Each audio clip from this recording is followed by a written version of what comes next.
സംസ്ഥാനത്ത് ഒരാഴ്ചക്കിടെ പാമ്പുകടിയേറ്റ് ജീവൻ നഷ്ടമായത് 5 പേർക്കാണ്. ആലപ്പുഴ കുട്ടനാട്ടിൽ ഇന്നലെ ഇന്ദിര എന്ന വീട്ടമ്മയാണ് പാമ്പുകടിയേറ്റ് മരിച്ചത്. വീടിന് സമീപം 3 ദിവസം മുൻപ് മൂർഖൻ പാമ്പിനെ കണ്ടിരുന്നു. മകൾ രശ്മി പകർത്തിയ പാമ്പിന്റെ വീഡിയോയും പുറത്തു.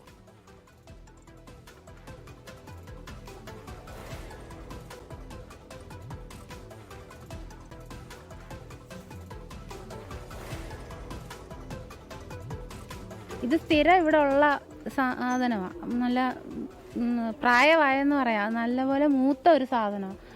അമ്മ അടയാളം പറഞ്ഞു, മോനെ അന്ന് നമ്മൾ കണ്ട അതേ സാധനം തന്നെ. കാരണം അതിൻ്റെ വാലിൻ്റെ അറ്റത്തൊരു അടയാളം ഉണ്ട്. അത് തന്നെയാണ് എന്നെ കടിച്ചത്. അപ്പം അമ്മ അങ്ങോട്ട് ഇറങ്ങുകയും ഇത് അങ്ങോട്ട് വരികയും കൂടെ ആയിരുന്നു. ബ്ലഡ് എല്ലാവരും കൊണ്ടുപോയി കഴിഞ്ഞ് അത് അന്നേരപ്പോഴും അമ്മ നോർമലാണ്. അമ്മ എന്നോട് സംസാരിക്കും. ഞാൻ അമ്മ ഉറങ്ങാതിരിക്കാൻ മാക്സിമം ശ്രമിക്കുന്നുണ്ട്. അപ്പം കുഴപ്പമില്ല മോനെ, എനിക്ക് കുഴപ്പമില്ല. പിന്നെ 10-15 മിനിറ്റ് കഴിഞ്ഞപ്പോഴേക്കും അമ്മ പറഞ്ഞു, മോനെ എനിക്ക് ശ്വാസം മുട്ടുന്നു എന്ന് പറഞ്ഞു. പിന്നെ അവർ വന്ന് എല്ലാം ECG എല്ലാം ഓക്സിജനും എല്ലാം ചെയ്ത് പറ്റുന്നില്ല. പിന്നെ അവർ വെന്റിലേറ്ററിലോട്ട് മാറ്റി. കോഴിക്കോട് നാദാപുരത്ത് പാമ്പുകടി ഏൽക്കാതെ വിദ്യാർത്ഥി അത്ഭുതകരമായി രക്ഷപ്പെട്ടു. കല്ലാച്ചി സ്വദേശിയായ വിദ്യാർത്ഥിയുടെ പാന്റിലാണ് പാമ്പ് കൊത്തിയത്. CCTV ദൃശ്യങ്ങൾ 24.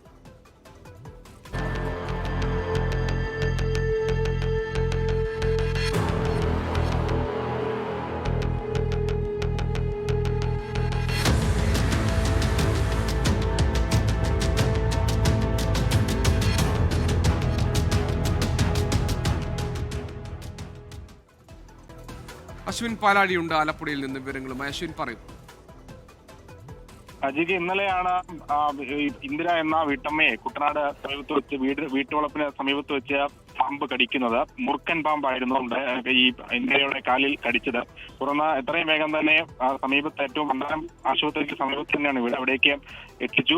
പക്ഷേ രാത്രി 9:30 മരണം സംഭവിക്കുകയായിരുന്നു. കഴിഞ്ഞ 3 ദിവസം മുമ്പ് വീടിന് സമീപത്ത് ഒരു മൂർഖൻ പാമ്പിനെ കണ്ടിരുന്നു. അതിന്റെ ദൃശ്യങ്ങൾ ഇന്ദിരയുടെ മകൾ പകർത്തുകയും ചെയ്തിരുന്നു. ആ പാമ്പ് തന്നെയാണ് ഇന്നലെ ഇന്ദിരയും കടിച്ചത് എന്നുള്ളതാണ് കുടുംബം പറയുന്നത്. ചില അടയാളങ്ങൾ ആ പാമ്പാണ് എന്ന് സ്ഥിരീകരിക്കാനുള്ള അടയാളങ്ങൾ കടിച്ച പാമ്പിലുമുണ്ട് എന്നുള്ളതാണ് പറയുന്നത്. എന്തായാലും ഏറെ നേരത്തെ ചികിത്സ നൽകിയിരുന്നു. ആജീവനം അടക്കം നൽകിയെങ്കിലും ജീവൻ രക്ഷിക്കാനായില്ല എന്നുള്ളതാണ് എടുത്തു പറയേണ്ടത്. നിലവിൽ പോസ്റ്റ്മോർട്ടം നടപടികൾ പൂർത്തിയാക്കി ഇന്ദിരയുടെ മൃതദേഹം കുടുംബത്തിന് കൈമാറി. ശരി, അശ്വിൻ പാലാഴിയാണ് വിവരങ്ങൾ നൽകിയത് ആലപ്പുഴയിൽ നിന്ന്.